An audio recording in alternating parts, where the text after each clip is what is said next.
Hello बच्चों, welcome. आज अपन कुछ बेसिक कॉन्सेप्ट्स के बारे में पढ़ेंगे जो बड़े इंपॉर्टेंट होते हैं रिप्रोडक्शन के अंदर। वो चाहे प्लांट रिप्रोडक्शन पढ़ रहे हो, वो चाहे ह्यूमन रिप्रोडक्शन पढ़ रहे हो, या यूं समझ लो कि बेसिक रिप्रोडक्शन को समझने के लिए कुछ टर्म्स जो हैं वो बड़ी इंपॉर्टेंट होती हैं। और ये ऐसी टर्मिनोलॉजी है जो बच्चे समझ नहीं पाते हैं, और कभी कभी बच्चे को ऐसा भी लगता है कि यार इतनी बेसिक सी टर्म मुझे नहीं पता, वो टीचर से पूछने में भी हिचकिचाता है। और ये आपके प्लांट किंगडम में भी काम आएंगी, और sexual reproduction in flowering plant वहां भी काम आएंगी, ह्यूमन रिप्रोडक्शन जो है वहां भी काम आएंगी, और सेल डिवीजन जो है वहां भी काम आएंगी। तो अपन बेसिक चीजों को डिस्कस करते हैं। तो सबसे पहले जो है बच्चों टर्म जो है वो यूज होती है प्लॉइडी। क्या यूज होती है? प्लॉइडी। हिंदी में बोलते हैं इसको गुणिता। तो प्लॉइडी क्या होती है? जैसे प्लॉइडी की अगर अपन बात करें तो हैप्लॉइड हो गया, डिप्लॉइड हो गया, ट्रिप्लॉइड हो गया, हैप्लॉइड, डिप्लॉइड, ट्रिप्लॉइड, टेट्राप्लॉइड। तो ये चीज जो होती है ये क्या होती है? इसी तरह से कंटिन्यू पेंटाप्लॉइड, हेक्साप्लॉइड किसको बोलते हैं? तो एक्चुअल में क्या है कि क्रोमोसोम्स का अरेंजमेंट कैसा है, ठीक है ना, गुणसूत्र जो है उनका व्यवस्था क्रम कैसा है उसको डिफाइन करती है ये। किस तरह से? जैसे ह्यूमन बीइंग के पॉइंट ऑफ व्यू से बताता हूं मैं। हमारे अंदर कितने क्रोमोसोम होते हैं? टोटल बताना। हमारे अंदर टोटल कितने क्रोमोसोम होते हैं? टोटल क्रोमोसोम होते हैं हमारे अंदर 46। कितने? 46। तो ये जो 46 क्रोमोसोम है, ये 46 क्रोमोसोम किस वे में अरेंज्ड है? तो ये पेयर्ड फॉर्म में अरेंज है। ये कैसे हैं? ये पेयर्ड फॉर्म में है, ठीक है। तो ये जो पेयर है, इस पेयर के अंदर कितने क्रोमोसोम हैं? ये जो एक पेयर है, इस पेयर के अंदर क्रोमोसोम जो है वो कितने हैं? 2 क्रोमोसोम है। एक पेयर के अंदर कितने क्रोमोसोम है? 2 क्रोमोसोम, या यूं कह सकते हो कि 2 होमोलोगस क्रोमोसोम, ठीक है ना। 2 होमोलोगस मतलब एक जैसे, होमोलोगस मतलब एक जैसे, homologous chromosome present in a pair, ठीक है। यानी एक पेयर में 2 होमोलोगस क्रोमोसोम प्रेजेंट है। तो एक पेयर इस तरह से 46 के कितने पेयर हो जाएंगे? एक पेयर के अंदर 2 होमोलोगस क्रोमोसोम प्रेजेंट है, तो 46 क्रोमोसोम के कितने पेयर बनेंगे? 23। कितने पेयर बन जाएंगे? तो पेयर बन जाएंगे इसके 23। और एक पेयर में कितने हैं? 2 है। तो इसको अपन कैसे रिप्रेजेंट करेंगे? इसको अपन 2n से रिप्रेजेंट करेंगे, और इसे क्या बोलते हैं? डिप्लॉइड कहते हैं। तो कहीं भी लिखा आ जाए कि डिप्लॉइड ऑर्गेनिज्म, मतलब उसके अंदर क्रोमोसोम पेयर्ड फॉर्म में है, लाइक इस तरह से, ठीक है ना। एक मार्कर मैं और लेके बताता हूं। जैसे ये मार्कर्स हैं, मेरे पास 4-5 मार्कर हैं। तो ये देखो, जैसे ये 1-2 जैसे मार्कर्स का पेयर हो गया, ठीक है। एक पेयर जो है वो ये हो गया। एक पेयर जो है यूं, चलो इस ब्लैक को कर लेते हैं, ब्लू को कर लेते हैं, रेड को साइड में करते हैं। सो ये देखो, ये क्या हो गए? ये टोटल कितने क्रोमोसोम हो गए? टोटल हो गए ये 6। और एक पेयर के अंदर कितने हैं? एक पेयर के अंदर कितने हैं? 2 हैं। तो ये क्या हो गए? इस तरह से जब क्रोमोसोम सेल में पेयर फॉर्म में होंगे तो हमारी सेल के अंदर 23 पेयर्स होते हैं इस तरह के। तो उसको 23n नहीं कहेंगे, हम ये देख रहे हैं कि एक पेयर में कितने हैं। तो एक पेयर में 2 हैं, इसलिए हमारी सेल क्या होती है? 2n होती है। और इस तरह की पेयर्ड फॉर्म वाली जो सेल होती है, जिन सेल के अंदर क्रोमोसोम के पेयर प्रेजेंट होते हैं और एक पेयर में 2 क्रोमोसोम होते हैं, कैसे? होमोलोगस, तो उसे बोलते हैं डिप्लॉइड। हिंदी में कहते हैं द्विगुणित। और जब एक पेयर में इसी तरह से, मान लो किसी सेल में 60 क्रोमोसोम है, तो 60 क्रोमोसोम है और एक पेयर में 3 क्रोमोसोम है, तो कितने पेयर बन जाएंगे? 20। तो एक पेयर में कितने हुए? 3। तो उसे क्या बोलेंगे? उसे 3n कहेंगे।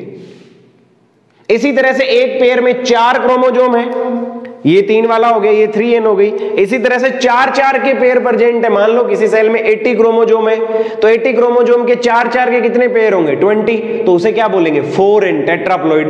5 के पेंटाप्लॉइड, 6 के हेक्साप्लॉइड, इस तरह से बोलते हैं। तो ट्रिप्लॉइड मतलब त्रिगुणित, टेट्राप्लॉइड चतुर्गुणित, पेंटाप्लॉइड पंचगुणित, इस तरह से आगे बढ़ता जाता है। फिर बात आती है कि हैप्लॉइड किसको कहते हैं? जब क्रोमोजोम पेयर में प्रेजेंट नहीं होते, जब क्रोमोजोम अकेला ही प्रेजेंट है। मान लो कि ये जो 2 होमोलोगस क्रोमोजोम है, ये दोनों होमोलोगस क्रोमोजोम अलग अलग हो गए, दोनों होमोलोगस क्रोमोजोम अलग अलग हो गए। जैसे ये थे ये 2 थे, टोटल कितने हैं? ये 4 है, लेकिन ये अभी किस फॉर्म में है? पेयर्ड फॉर्म में है। जब ये अलग अलग हो गए, ये अलग हो गया, ये अलग हो गया, ये अलग हो गया, ये अलग हो गया, तो अब ये क्या हो गए? सारे अलग अलग हो गए, पेयर्ड फॉर्म के अंदर नहीं रहे। ठीक है, तो इसे क्या कहेंगे? हैप्लॉइड कहेंगे या अगुणित कहेंगे। इसे क्या कहते हैं? हैप्लॉइड या अगुणित। और इसे रिप्रेजेंट कैसे करते हैं? n से रिप्रेजेंट करते हैं, इसे n से रिप्रेजेंट किया जाता है। क्लियर? तो जब एक पेयर में 2 क्रोमोजोम हो तो उसे कहते हैं 2n, जब एक पेयर में 3 हो तो उसे कहते हैं 3n, 4 हो तो 4n, और जब पेयर में नहीं हो, अकेले अकेले प्रेजेंट हो, तो उसे कहते हैं n। और n को कहते हैं हैप्लॉइड, हिंदी में बोलते हैं अगुणित। 2n को कहते हैं डिप्लॉइड, हिंदी में कहते हैं द्विगुणित। 3n को कहते हैं ट्रिप्लॉइड, और हिंदी में कहते हैं त्रिगुणित। तो ये सिचुएशन जो है ये क्या बताती है? अपने को प्लॉइडी के बारे में बताती है। ये सिचुएशन प्लॉइडी के बारे में बताती है। तो क्लियर हुआ होगा? बिल्कुल बेसिक है, बहुत सारे बच्चों को तो ये पता होता है, लेकिन कुछ एक बच्चे होते हैं जिनको नहीं पता होता। एकदम बेसिक बेसिक चीजें बता रहा हूं। फिर अपन डिस्कस करते हैं डिवीजन के बारे में। सिंपली हमारी सेल जो है ह्यूमन बीइंग के अंदर 2 तरह के डिवीजन प्रेजेंट होते हैं, या फिर आप यूं कह सकते हो कि डिवीजन देखोगे सेल के तो मेनली 2 तरह के होते हैं। यूं तो 3 तरह के होते हैं, एमाइटोसिस होता है, माइटोसिस होता है, मियोसिस होता है, लेकिन अपन 2 तरह के डिस्कस करेंगे फिलहाल। एक होता है माइटोसिस, हिंदी में बोलते हैं समसूत्री विभाजन। एक होता है मियोसिस, जिसे हिंदी में बोलते हैं अर्धसूत्री विभाजन। डिटेल में तो ये आपके चैप्टर है 11th क्लास में, ये पूरा का पूरा चैप्टर है। यहां अपन शॉर्ट में समझ रहे हैं ताकि रिप्रोडक्शन में आपको समझ में आ जाए। तो मान लो कि एक 2n सेल है, समझ गए 2n को? तो 2n सेल है, उसमें माइटोसिस हुआ। इसमें माइटोसिस अगर होगा तो इसमें आगे बनने वाली सेल भी कैसी बनेगी? 2n ही बनेगी, यानी क्रोमोजोम की संख्या को चेंज नहीं करेगा।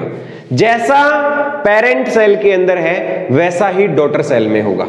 ठीक है, अगर मान लो सेल है n, तो n के अंदर माइटोसिस हुआ तो भी आगे क्या बनेगी? nn ही बनेगी। मान लो सेल है 3n, तो 3n के अंदर भी अगर माइटोसिस हुआ तो आगे सेल जो बनेगी वो 3n ही बनेगी। तो ये कोई भी चेंज लेकर नहीं आता, इक्वली जो है चीजों को बांट देता है, उसे कहते हैं माइटोसिस। मियोसिस जो है वो डिफरेंट है। अगर मान लो मियोसिस जो है अर्धसूत्री विभाजन 2n में हुआ तो ये नंबर ऑफ क्रोमोजोम को कर देगा हाफ, nn कर देगा। यानी कि यहां जो 23 जोड़े प्रेजेंट थे, पेयर प्रेजेंट थे क्रोमोजोम के, ह्यूमन बीइंग की बात करें तो 23 पेयर प्रेजेंट थे, उन पेयर्स को ओपन कर देगा और 23 अकेले अकेले कर देगा। यहां टोटल 46 थे और यहां इसने टोटल 23 और 23 में बांट दिए, तो इसके पास टोटली 23 है, अकेले अकेले, पेयर में नहीं है। इसके पास भी टोटल 23 है, पेयर में नहीं है। और इसके पास टोटल 46 है, 23 पेयर है। तो उन पेयर्स को क्या किया? मियोसिस ने ओपन कर दिया। सिंपल लैंग्वेज में कहें तो माइटोसिस जो है वो प्लॉइडी को मेंटेन रखता है। जैसे 2n में हुआ तो 2n, n में हुआ तो n, 3n में हुआ तो 3n। और मियोसिस जो है वो नंबर ऑफ क्रोमोजोम को आधा कर देता है, हाफ कर देता है। तो अर्धसूत्री विभाजन गुणसूत्रों की संख्या को आधी कर देता है। और n के अंदर मियोसिस नहीं होता, ऑड नंबर में या विषम संख्या में मियोसिस नहीं होगा, क्योंकि 1 का आधा 0.5 तो बंटेगा नहीं। 3 का 1.5 तो बंटेगा नहीं, तो हमेशा इवन नंबर वाली सेल के अंदर ही मियोसिस होता है, तो 2n के अंदर ही मियोसिस होता है।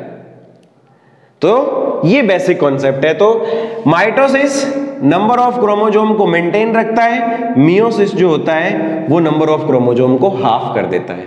क्लियर हुआ ये कॉन्सेप्ट? फिर आगे देखते हैं, कुछ चीजें और देखते हैं, बिल्कुल बेसिक चीजें हैं बच्चों। अगर आपको अच्छे से क्लियर हो रहा है तो लेक्चर को लाइक जरूर करें, अगर आप न्यू हैं चैनल पे तो चैनल को सब्सक्राइब करें, क्योंकि मैं भी उन बेसिक्स पर एफर्ट डाल रहा हूं जो जनरली आपको यूट्यूब पे नहीं मिलेंगे, और बहुत ही कम बच्चों को ये चीजें चाहिए होती हैं, बट जिनको चाहिए होती हैं उनके लिए मैं अवेलेबल करवा रहा हूं। अब देखिए रिप्रोडक्शन में, जैसे रिप्रोडक्शन के अंदर अपन बात करें, सेक्सुअल रिप्रोडक्शन में मेल है, अब मैं मान रहा हूं ये 2n है और ये फीमेल है, ये भी कैसी है 2n है। तो जब गैमीट बनते हैं, जब गैमीट्स बनते हैं, गैमीट्स को हिंदी में कहते हैं युग्मक, गैमीट्स बनते हैं तो मियोसिस होता है। क्या होता है? मियोसिस। तो 2n का क्या कर देगा ये, रिप्लाई करो, 2n का क्या कर देगा ये, nn हाफ कर देगा। तो मान लो कि ये आगे जो सेल बनी वो कैसी बनी, n बनी। फिर ये गैमीट जो है, मान लो ये बन गया स्पर्म मेल के अंदर ह्यूमन में, और ये फीमेल में बना एग। तो स्पर्म जो है वो एग के साथ में फर्टिलाइज करेगा, आपस में फ्यूज करेगा। इस फ्यूजन के प्रोसेस को फर्टिलाइजेशन या निषेचन कहते हैं। तो n और n वापस मिल गए तो 2n हो गए। ठीक है, इधर कितने थे टोटल, 23 के पेयर थे, यहां पेयर को खोल दिया, अकेले ही 23 आए। तो यहां मान लो टोटल की बात करूं तो 46 थे, यहां टोटल 23 थे, यहां टोटल 46 थे, यहां टोटल 23 थे। कहा ना कि मियोसिस नंबर ऑफ क्रोमोसोम को आधा कर देता है।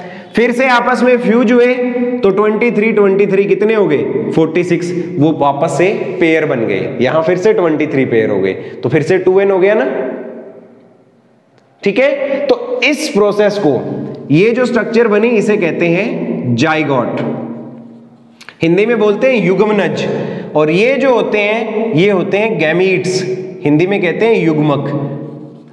अब क्यों जरूरी है मियोसिस? हमारी बॉडी के अंदर मियोसिस सिर्फ तभी होता है जब गैमीट्स बनाने हो, अदरवाइज हमारे अंदर मियोसिस नहीं होता है। जब गैमीट बनाने हो, युग्मक बनाने हो, तभी होता है, ताकि जिस तरह के पेरेंट थे उसी तरह की ऑफस्प्रिंग, उसी तरह की संतान को उत्पन्न किया जा सके। सोचो अगर मियोसिस नहीं होता तो 46 क्रोमोसोम इधर से आते, 46 ही इधर से आते, टोटल कितने हो जाते टोटल 92 हो जाते। तो क्या 92 क्रोमोसोम वाला ह्यूमन होता है? नहीं होता, पॉसिबल ही नहीं है, सर्वाइव ही नहीं कर पाता वो। तो जैसे पेरेंट्स होते हैं वैसी ही ऑफस्प्रिंग हो, इसलिए मियोटिक डिवीजन होता है, ताकि मेंटेन रहे चीजें। और आधे कैरेक्टर मेल से आए हैं, आधे कैरेक्टर जो है वो फीमेल से आए हैं, तो ऑफस्प्रिंग जो होगी, ये जो संतति बनेगी, इस संतति में कुछ कैरेक्टर मेल वाले होंगे, कुछ फीमेल वाले होंगे, यानी वो अपने पेरेंट्स का मिक्स्ड होगा। कहते हैं ना नैन नक्श का मिलना, तो उसके नैन नक्श या तो पापा से मिलते जुलते होंगे या उसके नैन नक्श मम्मी से मिलते जुलते होंगे। तो ये रीजन होता है इसके लिए। और एक चीज ध्यान में रखना, गैमीट्स जो होते हैं वो हमेशा हैप्लॉइड होते हैं। Gametes are always haploid, important है बच्चों, ऑलवेज हैप्लॉइड, यानी कि हमेशा n होंगे, हमेशा n होंगे। और जाइगोट जो होता है, युग्मनज, जाइगोट जो होता है, जाइगोट इज ऑलवेज डिप्लॉइड। कहीं भी बने लिविंग वर्ल्ड में जाइगोट जहां भी बनेगा वो 2n ही होगा। वो कैसा होगा? 2n ही होगा। हाँ, गैमीट बनना हर बार जरूरी नहीं है कि गैमीट बनने के लिए मियोसिस ही हो, क्योंकि जब आप प्लांट पढ़ोगे तो हैप्लॉन्टिक लाइफ साइकिल पढ़ोगे, और हैप्लॉन्टिक लाइफ साइकिल पढ़ोगे तो उसके अंदर गैमीट माइटोसिस से बनते हैं, क्योंकि वहां खुद जो है वो 2n नहीं होता, खुद n होता है। और मैंने कहा था ना आपको, n में मियोसिस नहीं होता, n में माइटोसिस ही होता है। तो मानो कि जो खुद पेरेंट बॉडी है वो n है, ये मेल है, ये फीमेल है, तो इनमें माइटोसिस हुआ तो आगे क्या बनेंगे? n ही गैमीट बनेंगे। तो गैमीट है तो हैप्लॉइड ही, लेकिन बने माइटोसिस से है। दोनों फ्यूज करेंगे, फ्यूज करेंगे तो क्या बनेगा, जाइगोट, और जाइगोट कैसा बनेगा, 2n। देख लो ऑलवेज डिप्लॉइड होता है। फिर जाइगोट आगे मियोसिस कर जाएगा और संततियां जो होंगी वो फिर से n, ये आगे फिर से आगे यूं चलता जाता है। ये प्रोसीजर जो है वो ऐसे ही चलता जाता है। तो जिनके अंदर हैप्लोन्टिक लाइफ साइकिल होता है, जिसके अंदर हैप्लोन्टिक या अगुणित जीवन चक्र होता है, उनके अंदर क्या बनते हैं, माइटोसिस से गैमीट बनते हैं। तो हैप्लोन्टिक लाइफ साइकिल का मैं एक वीडियो अलग से बनाकर डाल दूंगा, अगर आपको रिक्वायरमेंट हो तो आप कमेंट बॉक्स में लिख देना। मैं पूरा हैप्लोन्टिक लाइफ साइकिल पर एक अलग से वीडियो बनाकर डाल दूंगा, उसमें डिटेल में एक्सप्लेन कर दूंगा। क्लियर है? तो ये चीज होती है। अब इस तरह से क्रोमोजोम जो है वो मेंटेन रहते हैं। तो यहां आपको haploid, diploid, triploid, meiosis, mitosis जो है वो बेसिक क्लियर हो गए। गैमीट क्या होते हैं, जाइगोट क्या होता है, गैमीट की प्लोइडी क्या रहती है, जाइगोट की प्लोइडी क्या रहती है, प्लोइडी को हिंदी में गुणिता कहते हैं। तो आई होप ये सारी चीजें अच्छे से क्लियर है ना। तो अब आप कहीं भी पढ़ोगे, प्लांट किंगडम में, चाहे sexual reproduction in flowering plant में, चाहे ह्यूमन रिप्रोडक्शन में, चाहे डिवीजन में, आपके पास में एक ब्रीफ इंट्रोडक्शन रहेगा, आपको एक नॉलेज रहेगा कि ये चीजें जो है वो होती क्या है। ठीक है ना। और एक चीज और बता दूं मैं, मियोसिस जो होता है वो 2 स्टेप में होता है। ये पहले स्टेप में नंबर ऑफ क्रोमोजोम हाफ हो जाते हैं। जैसे मैं आपको बताऊं मियोसिस जो है वो किस तरह से होता है। एक तो होता है मियोटिक डिवीजन फर्स्ट और एक होता है मियोटिक डिवीजन सेकंड। तो जैसे ये 2n सेल है, इस 2n के अंदर मियोसिस फर्स्ट हुआ तो आगे जो है वो nn बन गई। ठीक है। उसके बाद इनमें मियोटिक डिवीजन सेकंड होता है, इनमें मियोटिक डिवीजन सेकंड होता है और सेकंड वाला माइटोसिस के जैसा ही होता है। तो n से आगे क्या बनेगी, nn और nn। इसीलिए एक सेल से 4 गैमीट बनते हैं। आप जब मेल में पढ़ोगे, नर में शुक्राणुओं के बारे में, स्पर्म के बारे में, तो एक स्पर्मेटोगोनिया से 4 स्पर्म प्रोड्यूस होते हैं। फीमेल के अंदर ये प्रोसीजर लिटिल बिट डिफरेंट होता है, वो अपन ह्यूमन रिप्रोडक्शन पढ़ेंगे तब मैं आपको समझाऊंगा। तो ध्यान रखना, मियोटिक डिवीजन 2 स्टेप में होता है, meiotic division first and then meiotic division second. तो एक सेल से आगे चलकर 4 सेल प्रोड्यूस होती है, जबकि माइटोसिस में एक सेल से 2 सेल ही बनती है। माइटोसिस के अंदर वो चाहे 2n के अंदर हो तो भी आगे 2 ही सेल बनेंगी और 2n ही बनेंगी, और वो चाहे n सेल हो तो भी माइटोसिस से आगे जो बनेंगी वो 2 ही सेल बनेंगी। तो मियोसिस आगे एक सेल से 4 प्रोड्यूस करता है, माइटोसिस 1 से 2 ही प्रोड्यूस करता है। क्लियर है ये कॉन्सेप्ट। तो बच्चों अगर आपको ये वीडियो अच्छा लगा हो तो वीडियो को लाइक जरूर करें, अगर आप न्यू हो चैनल पे तो सब्सक्राइब करें, ये भी जरूरी है मेरे लिए। आज के लिए इतना ही। ये कुछ बेसिक टर्म्स थी, मैंने ऑब्जर्व किया कि बच्चों को इनमें प्रॉब्लम्स आती है। मैं कई बार क्लासरूम में पूछता हूं तो बच्चे जवाब नहीं दे पाते हैं। मैंने सोचा क्यों ना इसका एक वीडियो बना दिया जाए। आई होप आपके लिए हेल्पफुल रहा होगा। आगे मिलते हैं नेक्स्ट लेक्चर में। तब तक बच्चों पढ़ते रहो, मेहनत करते रहो। Wish you all the best. हम होंगे कामयाब।